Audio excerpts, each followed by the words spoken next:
إنما يخشى الله من عباده العلماء.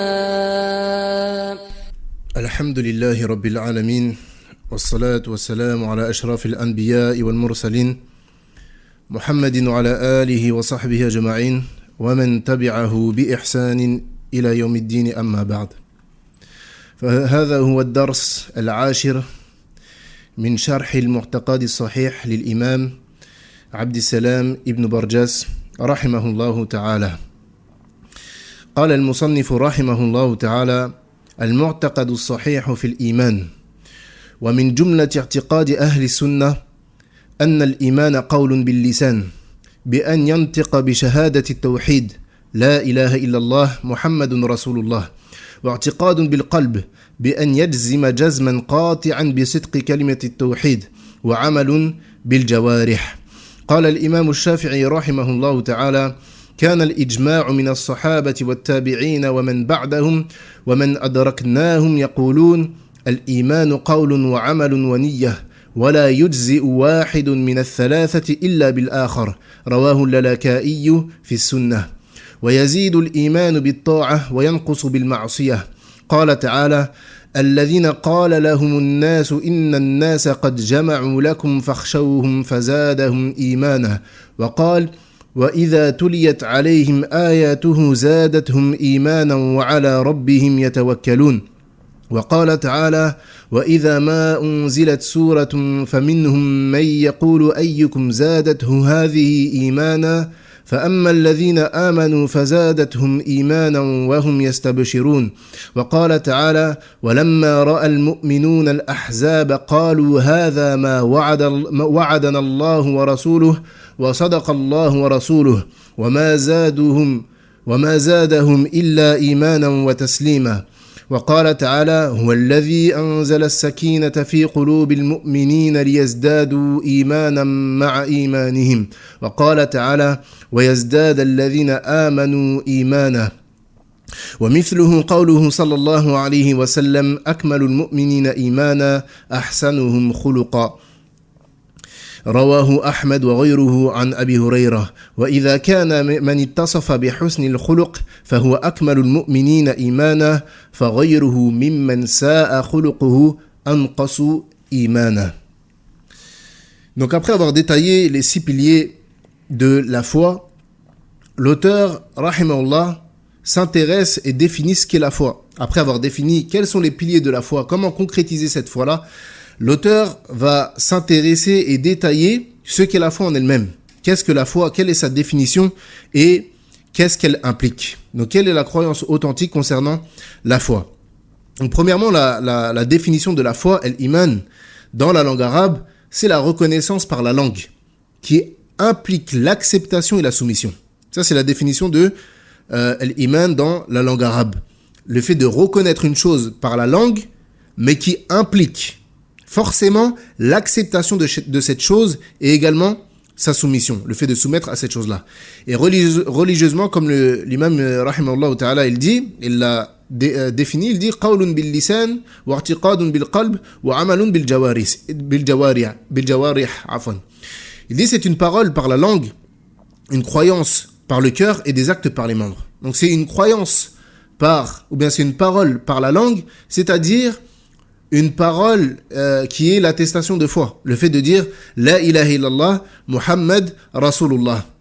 Tamam. Donc le fait de prononcer cette attestation de foi, le fait qu'Allah Azza wa Jal est la seule divinité digne d'adoration et que Muhammad est son messager. Ça c'est la partie de la langue concernant la foi. Ensuite il dit c'est une croyance dans le cœur. Donc c'est une croyance qui est nouée par le cœur, qui consiste à reconnaître sans l'ombre d'un doute la véracité de cette attestation de foi. Donc, il faut que cette parole qui est prononcée avec cette langue, elle soit en concordance avec ce qui se trouve dans la poitrine, dans le cœur. Et ensuite, il dit « Wa amalun bil jawarih » et ce sont aussi des actions accomplies par les membres. Et les actes accomplis par les membres englobent aussi bien les actes accomplis par la langue, comme l'évocation, le dhikr, le fait de dire la ilaha illallah, subhanallah, walhamdulillah, etc., que ceux accomplis par par le cœur également, comme la peur, l'amour, l'espoir, tout cela sont des actes d'adoration. Le fait d'avoir peur d'Allah subhanahu wa ta'ala, le fait de l'aimer, le fait d'avoir l'espoir, le fait de s'en remettre à lui, etc. Tout ceci sont des actes d'adoration du cœur. Et également ceux qui sont accomplis par les membres, comme la prière, comme le hajj, comme le jeûne.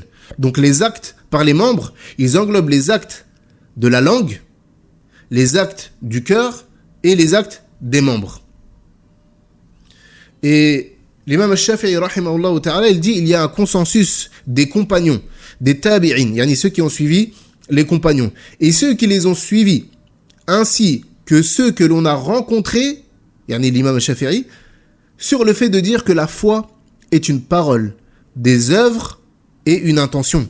Et l'un ne peut pas aller sans les autres. Et l'un ne peut pas aller sans les autres. Ensuite, il parle de la question, est-ce que la foi augmente ? Donc les gens, et diminue également. Donc les gens de la sunna et du groupe, ils ont pour croyance que la foi, na'am, elle augmente dans l'obéissance à Allah et elle diminue dans l'obéissance au shaitan ou bien dans la désobéissance à Allah. Donc là, ici, on a 5 choses. On a 5 consensus sur la foi. Le fait que la foi est une parole par la langue, une croyance dans le cœur, des actes par les membres, qu'elle augmente dans l'adoration d'Allah Azzawajal, dans l'obéissance à Allah Azzawajal, et elle diminue dans sa désobéissance. Donc ça, c'est les 5 consensus sur lesquels se sont mis d'accord les gens de la sunna. La foi, c'est une parole par la langue, une croyance dans le cœur, des actes par les membres. Elle augmente dans l'obéissance à Allah et elle diminue dans l'obéissance au shaitan. Ensuite, l'auteur, rahimahullah ta'ala, il a cité un bon nombre de versets du Coran qui viennent appuyer ce qu'il est en train de dire, le fait que la foi, elle augmente. Le fait que la foi, elle augmente. Donc il cite parmi les versets qu'on a cités, certes, ceux auxquels on disait, les gens se sont rassemblés contre vous, craignez-les. Cela a accru leur foi. Et ils dirent, Allah nous suffit et il est notre meilleur garant. Également, il dit, subhanahu wa ta'ala, les vrais croyants sont ceux dont les cœurs frémissent quand on mentionne Allah. Et quand ces versets leur sont récités, cela fait augmenter leur foi. Et ils placent leur confiance en leur Seigneur. Également, il dit, subhanahu wa ta'ala, et quand une sourate est révélée, il y en a parmi eux qui disent, quel est celui d'entre vous dont elle a fait croître la foi. Quant aux croyants, elle fait certes croître leur foi, et ils s'en réjouissent. Également, il dit, subhanahu wa ta'ala, et quand les croyants virent les coalisés, lors de la bataille d'Al-Ahzab, ils dirent, voilà ce qu'Allah et son messager nous avaient promis. Et Allah et son messager disaient la vérité, et cela ne fit que croître leur foi et leur soumission. Également, il dit, subhanahu wa ta'ala, c'est lui qui a fait descendre la quiétude dans les cœurs des croyants, afin qu'ils ajoutent foi sur foi, yani afin que leur foi, elle augmente. À Allah appartiennent les armées des cieux et de la terre, et Allah est omniscient et sage. Et également, il dit, dans le dernier verset qu'on a cité, et que grandisse la foi de ceux qui croient. Et dans le hadith de Abu Hurayra radiallahu anhu, il rapporte du prophète alayhi salatu wassalam, qu'il a dit, celui dont la foi est la plus complète est celui qui possède le meilleur comportement. Celui dont la foi est la plus complète est celui qui possède le meilleur comportement. Donc on tire de ce hadith, et ici on parle des versets qu'on a cités, il parle simplement de l'augmentation de la foi, mais il ne parle pas de la diminution de la foi. Dans tous les versets qu'on a cités, on a cité spécifiquement l'augmentation de la foi. Déjà on tire une règle. Toute chose qui accepte l'augmentation accepte également la diminution. Dans toute chose qui peut augmenter peut également diminuer. C'est impossible qu'une chose puisse augmenter sans qu'elle puisse également diminuer. Ça, c'est quelque chose de naturel. Tout ce qui accepte, ça c'est une règle, tout ce qui accepte l'augmentation accepte forcément la diminution. Et ici, dans ce hadith-là, on tire quoi ? On tire que si la personne qui possède la foi la plus complète est celle qui a le meilleur des comportements, alors du coup, celle qui possède de mauvais comportements, elle n'a pas une foi complète. Donc la foi augmente et diminue, puisque cette personne qui est née, elle n'est pas née avec une foi complète. Mais plutôt, ce sont grâce à ses actes d'obéissance que sa foi a augmenté jusqu'à ce qu'elle devienne complète. Tandis que celui qui ne se part pas des bons comportements ou celui qui a des mauvais comportements, eh bien du coup, il a une foi qui est incomplète. Mais si jamais il se repent et il change sa manière et qu'il adopte les bons comportements, eh bien il va atteindre une foi complète. Donc la foi, elle augmente et elle diminue. Il est important de citer ici qu'il y a plusieurs groupes qui se sont égarés dans cette question-là. Il y a plusieurs groupes parmi les sectes qui se sont égarés dans cette question-là. Premièrement, il y a ceux qu'on appelle les Murji'a. Les Murji'a, ils disent que la foi, c'est seulement une croyance par le cœur. La foi, c'est seulement une croyance par le cœur. Et que la foi, elle n'augmente pas et qu'elle ne diminue pas. Et que les œuvres ne font pas partie de la foi. Donc du coup, que tout le monde a la même foi. C'est-à-dire que la foi d'Abu Bakr, radiallahu anhu, est la même foi que la mienne et que la vôtre. Et bien évidemment, c'est un égarement évident. Et également, selon leur définition, celui qui adore Allah subhanahu wa ta'ala jour et nuit, qui se lève la nuit pour prier, qui jeûne le jour, qui s'éloigne des interdits d'Allah azza wa jal, qui met en application tout ce qu'Allah lui ordonne, il a la même foi que celui qui désobéit à Allah jour et nuit. Il a la même foi que celui qui désobéit à Allah jour et nuit. Et bien évidemment, rien que par la raison, on peut voir que cette chose-là, elle n'est pas véridique. Elle n'est pas véridique. Tout le monde n'a pas la même foi. Et rien que sur toi-même. Yani sans prendre la différence de foi entre les gens. Sur toi-même. Tu arrives toi-même à faire la différence lorsque ta foi, elle augmente et lorsqu'elle diminue. Yani il n'y a pas une personne ici qui, lorsqu'il a une baisse de foi, il ne ressent pas cette baisse de foi. Il voit que sa foi, elle est en train de baisser. Tout comme lorsque sa foi, elle augmente, il le ressent. Il ressent que sa foi, elle est en train d'augmenter. Il ressent que les actes d'adoration, c'est plus facile, etc. Donc, d'un côté, on a les Murji'a. Ceux qui disent qu'à partir du moment où tu crois dans ton cœur, khalas, t'es un croyant complet. Quand bien même tu fais péché sur péché, tu t'adonnes au grand péché, etc., t'as une foi qui est complète. De l'autre côté, on a Al-Khawarij. Eux, ils disent que la foi, c'est une croyance. Parole et des actes. Donc eux, ils reconnaissent, la foi, c'est une croyance dans le cœur, une parole par la langue et des actes par les membres. Mais par contre, ils ne reconnaissent pas qu'elle augmente et qu'elle diminue. Car pour eux, celui qui commet un grand péché, il sort directement de l'islam. Yani, ce qu'on connaît aujourd'hui par Daesh, Al-Qaïda, etc., Boko Haram, etc. Yani, ce sont les Khawarij de notre époque. Donc eux, ils disent que à partir du moment où tu commets un grand péché, khalas, t'es sorti de l'islam. C'est pour ça que eux, la foi, elle n'augmente pas, elle ne diminue pas. C'est soit t'as la foi, soit tu l'as pas. Tu peux pas être quelqu'un, mais qui a une foi faible, ou quoi, ou qu'est-ce. Taïb.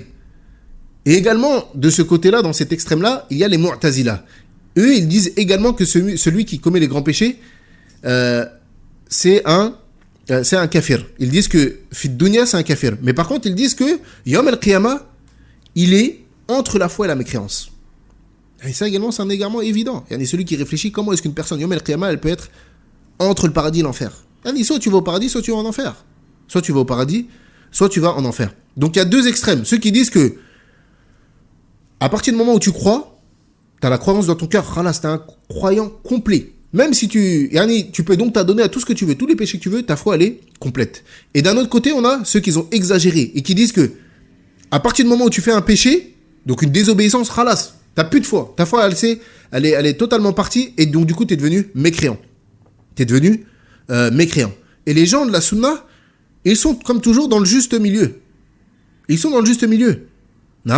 disent, la foi, ça suffit pas d'avoir la foi dans ton cœur. Il faut la parole et des actes. Mais par contre, la foi, elle augmente, elle diminue. C'est pas parce que tu as fait un péché que tu es sorti de l'islam. Là, comme on va le voir lorsqu'on va parler du chapitre concernant les gens des grands péchés.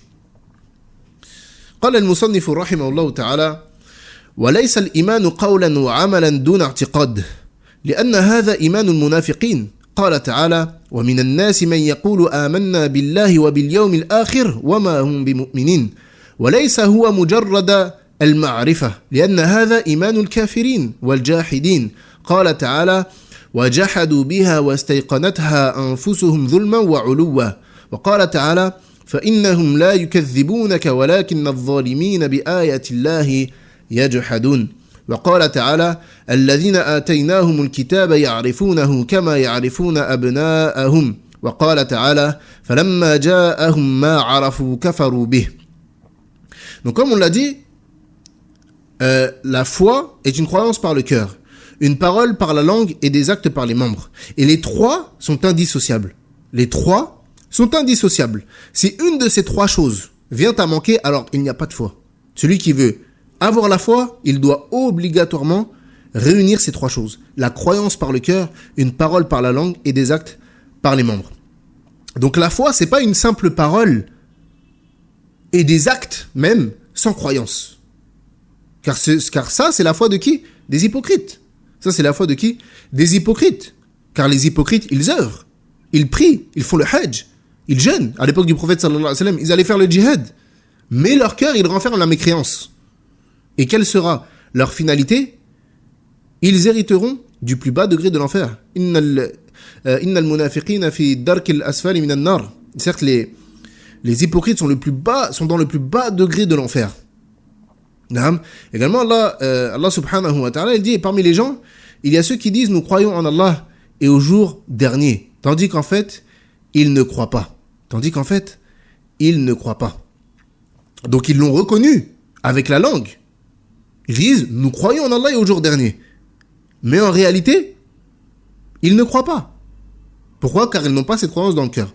Également, la foi, comme on l'a dit précédemment, c'est pas le simple fait de reconnaître ou bien de connaître Allah Azza wa Jal, de dire non, mais il y a une divinité qui s'appelle Allah Azza wa Jal. Car ça, c'est la foi des mécréants, ceux qui ont renié Allah subhanahu wa ta'ala. Et du coup, si on revient à la définition des Murji'a, qui disent que le simple fait de croire dans ton cœur qu'Allah Azza wa Jal est la seule divinité digne d'adoration, sans œuvrer avec cette parole-là, ni le reconnaître par ta langue, et si tu donnes cette définition à la fois, tu es en train de dire que Iblis, c'est un croyant. Tu es en train de dire que Pharaon, c'est un croyant. Est-ce que Pharaon savait dans son cœur qu'Allah Azza wa Jal, c'était la seule divinité digne d'adoration? Non, mais il le savait. C'est pour ça que lorsque la mort est venue le prendre, il a reconnu.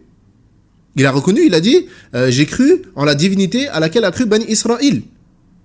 Donc il savait très bien dans son cœur. Est-ce que Pharaon, dans son cœur, malgré le fait qu'il disait « Ana rabbukumul a'la », je suis votre Seigneur le Très-Haut.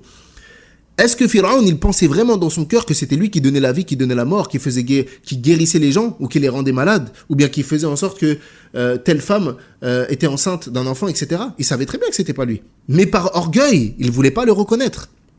Du coup, est-ce que le fait qu'il savait dans son cœur qu'il y avait une divinité digne d'adoration, qui était la seule digne d'adoration, mais ça lui a servi à rien. Donc le simple fait de reconnaître Allah, ou bien de savoir dans ton cœur qu'Allah Azza wa Jal, c'est la seule divinité digne d'adoration, c'est pas suffisant, car ça c'est la foi des mécréants, ou bien ceux qui ont renié Allah par orgueil. Comme c'est venu dans le verset qu'on a cité, وَجَحَدُوا بِهَا وَاسْتَيْقَنَتْهَا أَنفُسُهُمْ ظُلْمًا وَعُلُوًّا فَانظُرْ كَيْفَ كَانَ عَاقِبَةُ الْمُفْسِدِينَ. Il dit, et ils nièrent injustement, Allah subhanahu wa ta'ala, il parle dans ce verset-là de Pharaon et de ses semblables. Il dit, et ils nièrent injustement et orgueilleusement, tandis qu'en eux-mêmes, ils y croyaient avec certitude. Donc Allah Azza wa Jal, il est en train d'attester que Pharaon et ses semblables, ils croyaient dans leur cœur, mais par orgueil et par injustice, ils ne voulaient pas le reconnaître avec la langue. Et il dit, regarde donc ce qu'il est advenu des corrupteurs. Et après cela, il dit, regarde donc ce qu'il est advenu des corrupteurs. Et le fait qu'ils avaient cette croyance-là dans leur cœur ne leur a servi à rien, parce que ils n'ont pas extériorisé cette croyance-là par les actes, et ni ils l'ont reconnu par la langue. Ensuite, l'auteur, il cite plusieurs versets qui viennent prouver ce qu'il dit. Il dit, donc, premièrement, le verset qu'on a cité concernant Pharaon et ses semblables, également, il dit, Qala subhanahu wa ta'ala, nous savons qu'en vérité, ce qu'ils disent te chagrine. Or, vraiment, ils ne croient pas que tu es un menteur. Mais ce sont les versets d'Allah que les injustes renient. Ils savent que tu n'es pas un menteur. Ya Mohammed, ils savent que tu ne mens pas. Mais, par injustice et par orgueil, ils ne veulent pas accepter les versets du Coran. Pourtant, ils savent que tu es véridique. Ils savent que tu es véridique. Également, il cite le verset où Allah subhanahu wa ta'ala, il dit, ceux à qui nous avons donné le livre le reconnaissent comme ils reconnaissent leurs enfants. Or, une partie d'entre eux cache la vérité, alors qu'ils la savent, alors qu'ils sont conscients de la vérité, mais ils la cachent. Pourtant, ils connaissent le livre, ils connaissent Allah subhanahu wa ta'ala comme ils connaissent leurs enfants. Tout comme ils connaissent leurs enfants, et ils savent que ce sont leurs enfants, eh bien ils connaissent Allah subhanahu wa ta'ala. Ils savent qu'Allah Azza wa Jal, c'est la seule divinité digne d'adoration. Mais par orgueil, ils ne veulent pas le reconnaître. Également, il dit, et quand leur vint d'Allah un livre confirmant ce qu'ils avaient déjà, alors qu'auparavant, ils cherchaient la suprématie sur les mécréants, quand donc leur vint cela, même qu'ils reconnaissaient, ils refusèrent d'y croire. Et lorsque le livre leur est venu, et qu'ils savaient que ce livre était la vérité, ils refusèrent d'y croire. Ils y croyaient, mais ils ne voulaient pas l'admettre, ils ne voulaient pas le reconnaître. Et également, il dit, et quand leur vint d'Allah un livre confirmant celui qu'ils avaient déjà, naam, ça c'est le verset, c'est le verset qu'on vient de citer, naam. Taïb. Donc la foi, ça ne peut pas être une parole et des actes sans croyance. Pas possible. Ça ne peut pas non plus être une croyance dans le cœur, mais une abstention de paroles et d'actes, comme on vient de le démontrer.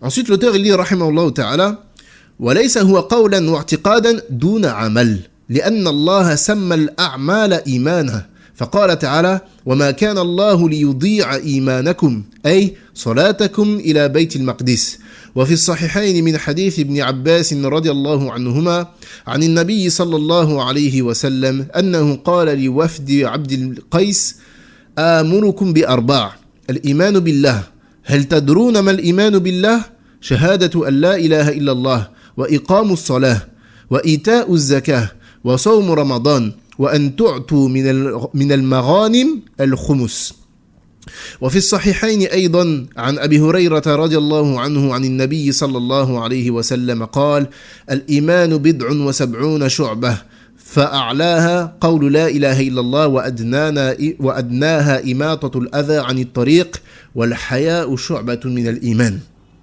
Donc il dit l'auteur, rahimallahu ta'ala, et il n'y a pas non plus de foi pour celui qui a laissé les œuvres. Il n'y a pas non plus de foi pour celui qui reconnaît avec la langue, ou bien premièrement qui croit dans son cœur, qui reconnaît avec la langue, mais qui ne vient pas avec les œuvres. Celui pour qui les œuvres viendraient à manquer. Pourquoi ? Car Allah subhanahu wa ta'ala, dans le Coran, il a nommé l'œuvre comme étant la foi. Lorsqu'il dit « وَمَا كَانَ اللَّهُ لِيُضِيعَ إِيمَانَكُمْ » Et ce n'est pas Allah qui vous fera perdre la récompense de votre foi. C'est quoi le tafsir de ce verset ? Votre foi, et c'est ce qui est voulu, c'est la récompense de votre prière en direction de Bayt al-Maqdis. Car comme on le sait, au début, les musulmans priaient en direction de Bayt al-Maqdis, vers Jérusalem. Et bien un jour, Allah subhanahu wa ta'ala, il a changé la qibla vers Mecca, vers la Kaaba. Donc, Allah Azza wa Jalla dit, Allah, il va pas vous faire perdre la récompense de lorsque vous priez vers Bayt al-Maqdis. Ces prières que vous avez faites vers Bayt al-Maqdis, elles vous seront comptabilisées. Même si la direction a changé, vous n'allez pas perdre la récompense de votre prière. Donc il a appelé la foi, ou bien il a appelé la prière comme étant la foi intégralement. Également dans Sahih al-Bukhari Muslim, dans le hadith d'Ibn Abbas, radiallahu anhuma, le prophète sallallahu alayhi wa sallam a dit à Wafdi Abdil Qais, je vous ordonne 4 choses. La foi en Allah. Est-ce que vous savez ce qu'est la foi en Allah ? L'attestation qu'il n'y a pas de divinité digne d'adoration en dehors d'Allah. Donc ici on a quoi ? On a l'attestation par le cœur et avec la langue. Donc on a déjà la croyance par le cœur et la parole par la langue. Ensuite il dit l'accomplissement de la prière. Donc on a quoi ? Les œuvres. L'acquittement de la zakat, les œuvres. Le jeûne du mois de Ramadan, les œuvres. Et que vous donniez le 5e du butin. Lors du butin de guerre, que vous donniez un 5e ou bien le 5e de ce butin. Donc tout ça, c'est des œuvres. Et également, il dit dans le hadith qui est très connu, la foi est composée d'entre 73 et 79 branches.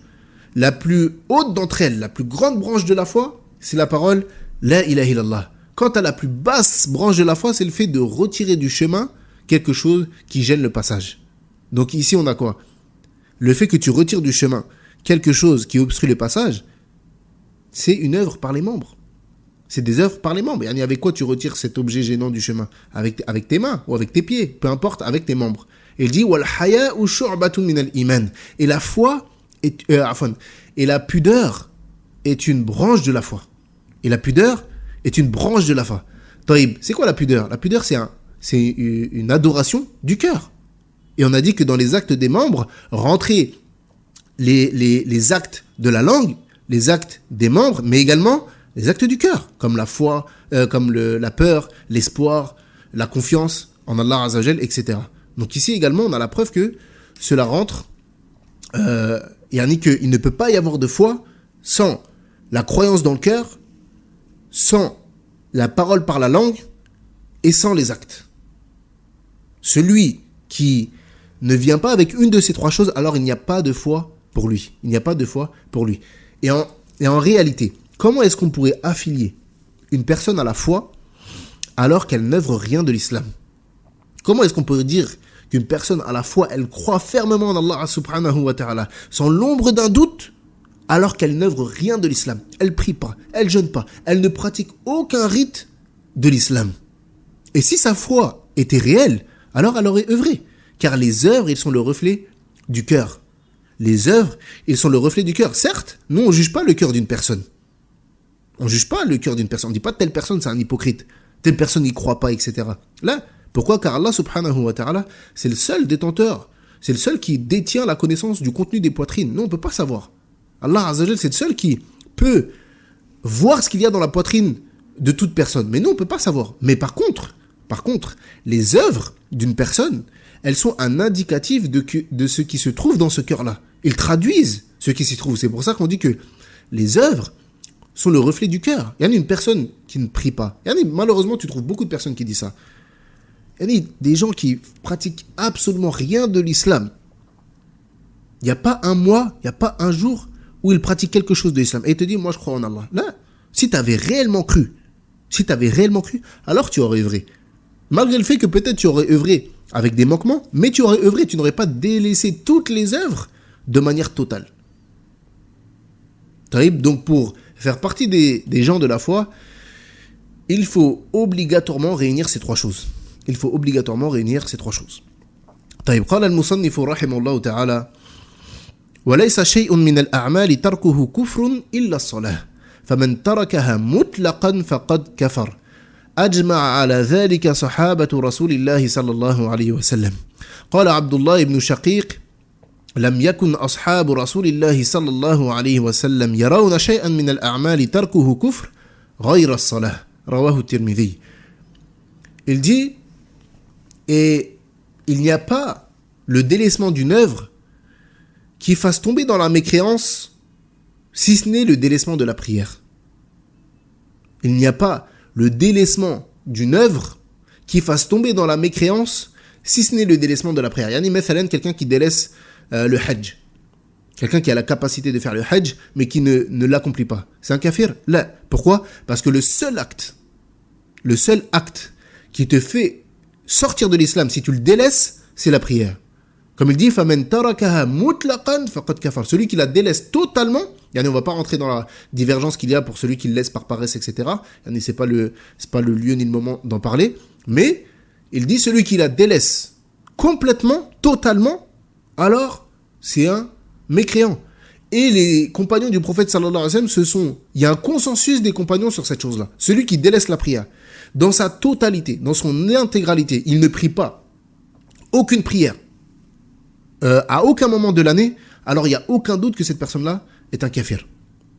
Taïb, et il dit, Qala Abdullah ibn Shaqiq a dit, les compagnons du prophète sallallahu alayhi wa sallam ne voyaient pas un acte que si on le délaissait comme étant de la mécréance en dehors de la salah, en dehors de la prière. Comme ça a été rapporté par At-Tirmidhi. ثم قال رحمه الله تعالى والتكفير حق لله فلا يكفر أحد إلا من كفره الله ورسوله صلى الله عليه وسلم أو أجمع المسلمون على تكفيره فمن كفر أحدا بغير الكفر الذي قام البرهان الجلي عليه من نص الكتاب العزيز أو السنة الصحيحة أو الإجماع فهو مستحق لتغليظ العقوبة والتعزير إذ من رمى مؤمنا بكفر فهو كقتله رواه البخاري عن ثابت بن الضحاك عن النبي صلى الله عليه وسلم والكفر يقع بقول كفري ليس فيه خلاف معتبر وكذا بفعل وكذا باعتقاد وليس من شرط الكفر الاستحلال. Donc ici il va parler d'une question immensément importante et surtout à notre époque qui est liée à la foi. C'est la question de quoi? Du takfir, le fait de rendre une personne mécréante. La question du takfir. Donc la question du takfir, le fait de rendre une personne mécréante, c'est une question qui est liée à la foi. Et le fait de rendre mécréante une personne, c'est un droit premièrement d'Allah subhanahu wa ta'ala. Donc on ne peut pas faire le takfir d'une personne, sauf si Allah l'a rendu mécréant. Ou bien que le prophète sallallahu alayhi wa sallam l'a rendu mécréant. Ou bien qu'il y ait le consensus des savants sur cette chose-là.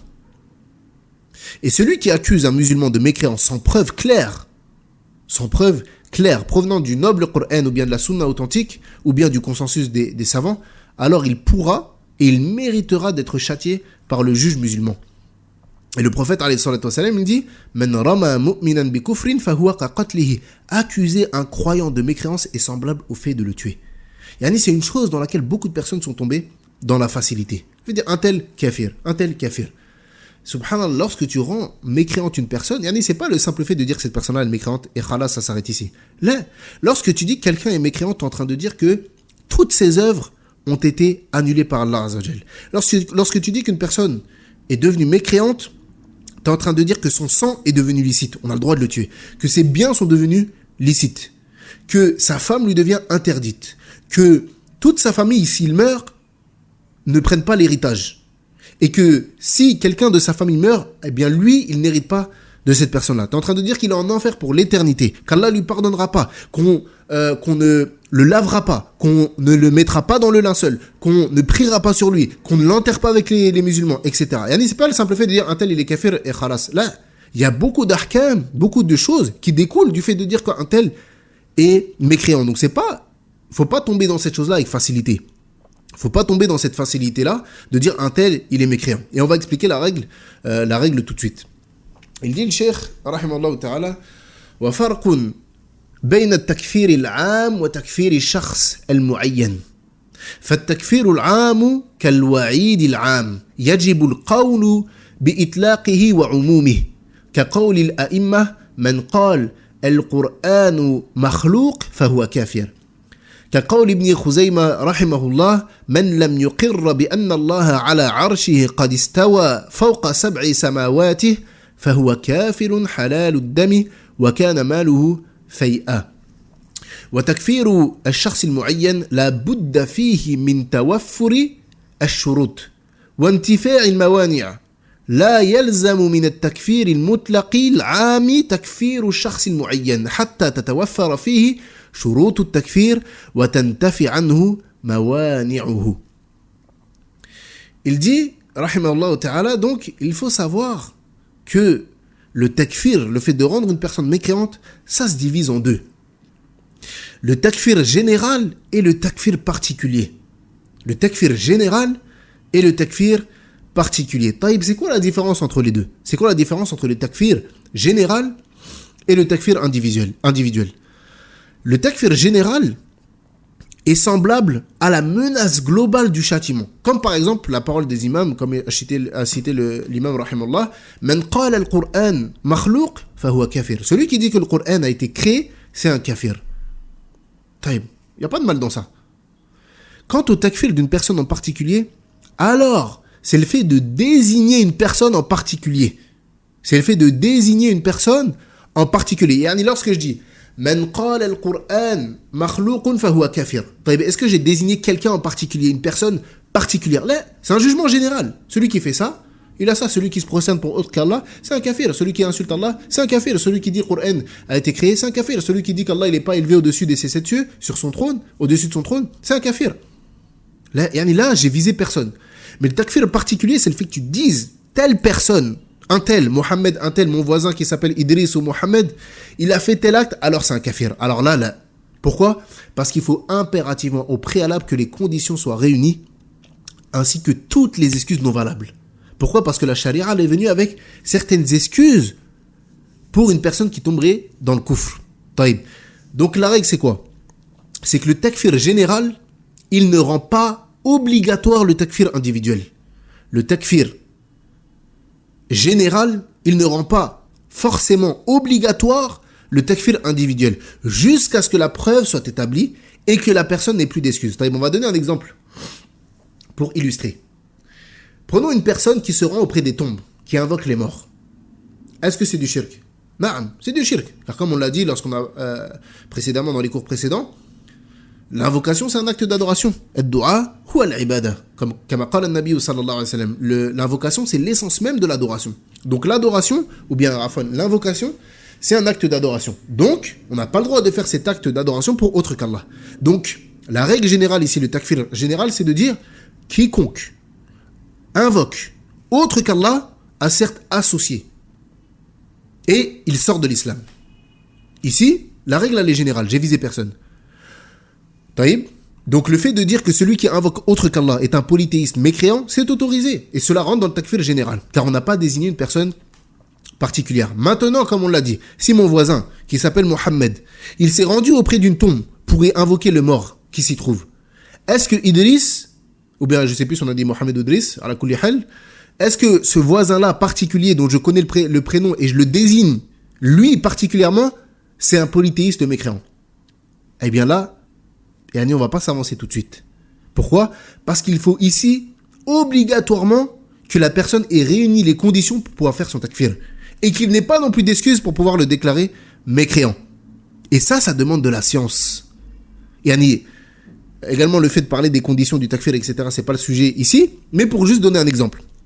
Si je dis que toute personne qui commet un acte de polythéisme ou de koufr, c'est un kafir. Il n'y a pas d'exception.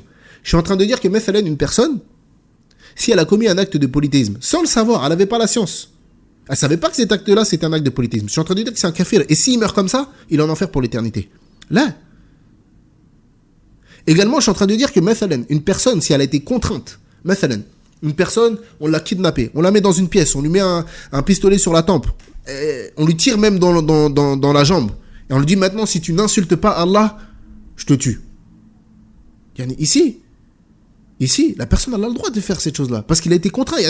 Il a pas cette chose-là dans le cœur. Il n'a pas envie d'insulter Allah subhanahu wa ta'ala, mais il le fait pourquoi? Par contrainte. On l'a contraint à le faire. Et comme c'est venu dans le Coran, wa qalbuhu mutma'innun bil iman, dans le cas où il fait cette chose-là, donc dans le cas où il prononce cette parole de koufr, mais que son cœur est apaisé par la foi, eh bien alors, il ne sort pas de l'islam. Même comme c'est arrivé à Sahabi Oussama ibn Zayd, si je ne me trompe pas. Je crois que c'est Oussama ibn Zayd, lorsqu'il a été capturé par les koufars, et que les koufars ils l'ont obligé à insulter Allah, ou insulter le prophète sallallahu alayhi wa sallam. Taïb, qu'est-ce qu'il a fait? Il l'a fait. Il a insulté Allah ou bien le prophète sallallahu alayhi wa sallam, j'ai un doute. Taïb, lorsqu'il est revenu vers le prophète alayhi wa sallam, et qu'il lui a raconté ce qui s'était passé, il était bouleversé. Et le prophète sallallahu alayhi wa sallam, il lui a dit, si cela se reproduit, alors refais la même chose. Parce que là, t'as été contraint. Et comme c'est venu dans le hadith, le prophète alayhi wa sallam, il dit, Inna Allah tajawaza li an ummati al-khata'a wa an-nisyan wa ma stukrihu alayha. Certes, Allah, il a pardonné à ma communauté l'oubli. Naam. Inna Allah tajawaza li an ummati al-khata'a. L'erreur. Le fait que tu fasses quelque chose par erreur. Ou bien le fait que tu fasses quelque chose par oubli. Ou bien il dit, et ce dont ils ont été contraints. Tamam. Donc l'erreur, comme les savants ils disent également dans cette question-là, si une personne elle dit une parole de koufr sans faire exprès, comme c'est arrivé à ce bédouin qui avait perdu sa chamelle, il était dans le désert sur le point de mourir, sa chamelle elle s'est échappée avec toute sa boisson et sa nourriture, il était sur le point de mourir. Subhanallah, cette personne-là elle retrouve sa chamelle. Qu'est-ce qu'il a dit par joie? Il a dit, Ya Allah, anta abdi wa ana rabbuk. Il a dit, oh Allah, tu es mon serviteur et je suis ton Seigneur. Il ne voulait pas dire ça, il voulait dire, Ya Allah, anta rabbi wa ana abduk. Il veut dire, tu es mon Seigneur et je suis ton serviteur. Mais tellement il était joyeux, dans la joie, et il n'a pas fait attention à ce qu'il a dit. Et il a dit, oh Allah, tu es mon serviteur et je suis ton Seigneur. Et est-ce que cette personne-là, c'est un kafir? Là, c'est pas un kafir. Donc, c'est pas tout acte. Et ça, il faut faire attention avec ça, parce que beaucoup de personnes, et surtout les débutants dans la religion, ils tombent dans ces erreurs-là.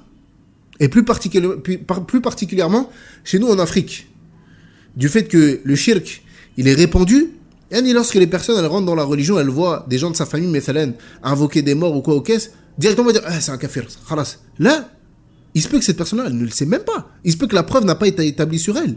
Et dans tous les cas, le takfir, il revient aux gens de science, il ne revient pas aux gens du commun qui n'ont pas de science pour déterminer, déjà qui ne connaissent même pas les conditions pour faire le takfir, ou bien les excuses qui peuvent excuser l'acte ou la parole de kufr d'une personne. Donc, comme on l'a dit, le fait de déclarer une personne mécréante, c'est pas une chose à prendre à la légère, et qu'il y a beaucoup de choses qui en découlent.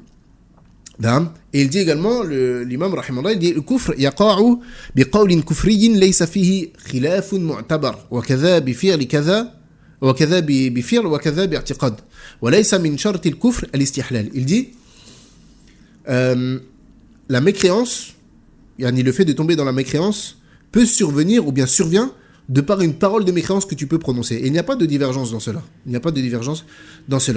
Et il dit également d'un acte, également d'un acte, وَكَذَا بِاعْتِقَادٍ. Tu peux tomber dans la mécréance, que ce soit par une parole, que ce soit par un acte, ou que ce soit par une croyance. Celui qui croit que autre qu'Allah Azzawajal peut faire descendre la pluie, alors qu'il est tombé dans le kufr, il est tombé dans le kufr, par une croyance. Celui qui insulte Allah subhanahu wa ta'ala, il est tombé dans la mécréance, par quoi? Par une parole. Et celui qui se prosterne pour autre qu'Allah subhanahu wa ta'ala, il est tombé dans le kufr par un acte. Il est tombé dans le kufr par un acte. Et il dit, ce n'est pas une condition que la personne elle rende halal. Dans le sens où une personne, c'est pas une condition pour faire le takfir d'une personne que cette personne, si elle fait un acte de kufr, qu'elle rende halal cet acte-là. Mathalan, une personne qui se prosterne pour autre qu'Allah. À qui on a fait le rappel. Tamam. Elle sait que c'est haram. Elle dit que c'est haram, mais elle continue de le faire. Et elle ne rend pas la chose licite. Elle ne dit pas, non, c'est permis de se prosterner pour autre qu'Allah. Elle ne dit pas cela. Elle sait que c'est haram, mais elle continue à le faire, sans la rendre halal. Eh bien, c'est pas une condition. C'est pas une condition pour l'échapper ou bien pour le préserver du takfir. Non. On a donc terminé avec ce chapitre-là. Si certaines personnes ont des questions, ils peuvent les poser, Inch'Allah. Il y a une question. Quel est le jugement sur le fait de porter le nom d'un innovateur? La baisse. C'est pas de la faute du nouveau-né si on a donné le prénom d'un innovateur. Une personne parmi les gens de l'innovation qui s'appelle Mohammed. Ce qu'on va dire à la personne, il faut que tu changes ton nom parce qu'il y a un innovateur qui s'appelle Mohammed. Là, le prophète sallam s'appelle Mohammed. Probablement, tu trouves des innovateurs qui s'appellent Mohammed, tu trouves des innovateurs qui s'appellent Ibrahim, tu trouves des innovateurs qui portent des prénoms, des gens pieux, etc. Donc il n'y a pas de mal à porter le prénom d'un innovateur parce que probablement d'un autre côté, tu portes le prénom également d'une personne pieuse. Une personne a dit, quel est le jugement si on voit quelqu'un faire du grand shirk, mais on ne le condamne pas?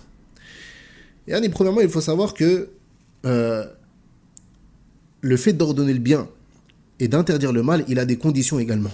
Et c'est pour ça que même dans ça demande du ilm, ça demande de la science. Parce que c'est pas à tout moment que tu dois parler.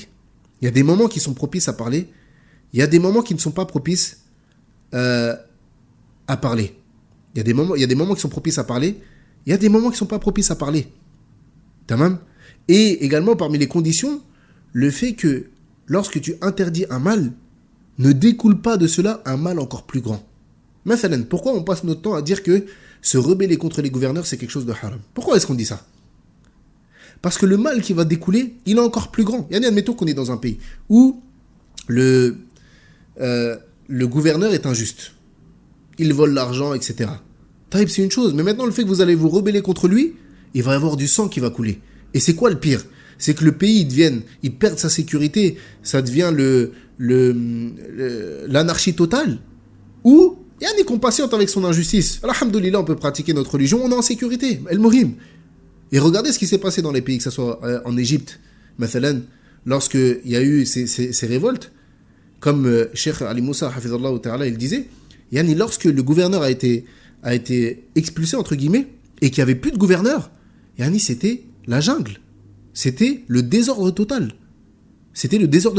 Et imagine, il n'y a plus de police, il n'y a plus d'armée, il n'y a plus de personnes qui font valoir les règles. Qu'est-ce que les criminels vont faire? Ils vont sortir, ils vont commencer à attaquer les maisons, cambrioler, tuer, violer les femmes, etc. Regardez, c'est des choses qui se passent réellement. Et regardez, si vous vous souvenez bien, lorsqu'il y a eu les manifestations au Sénégal, regardez le désordre que ça a causé. Est-ce que le désordre causé n'a pas été plus grand que le mal à la base du problème qu'il y avait. Sans aucun doute, combien d'enfants ont perdu la vie? Combien ont été blessés? Donc, parmi le fait d'interdire le mal, il y a le fait, premièrement, que le moment soit propice.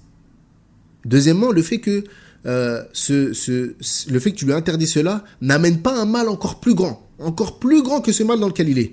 Et il y a également d'autres conditions, mais ce n'est pas forcément le lieu de les citer.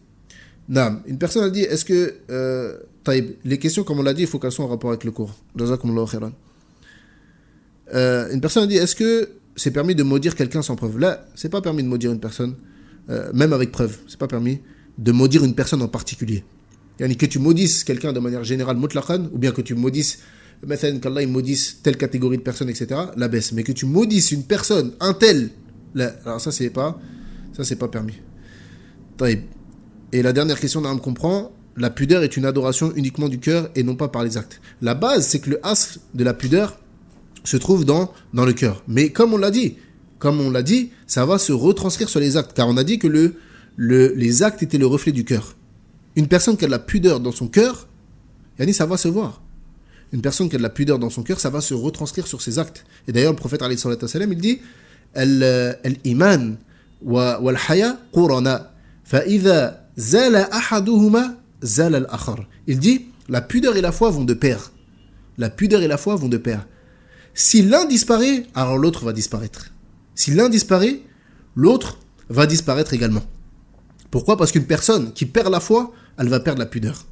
Une personne qui perd sa foi, elle va forcément perdre sa pudeur. Et une personne qui perd sa pudeur, eh bien, elle va finir par perdre sa foi. Na'am. Wallahu a'lam. سبحانك اللهم وبحمدك أشهد أن لا إله إلا أنت أستغفرك وأتوب إليك وصلى الله على نبينا محمد وعلى آله وصحبه أجمعين. السلام عليكم ورحمة الله وبركاته.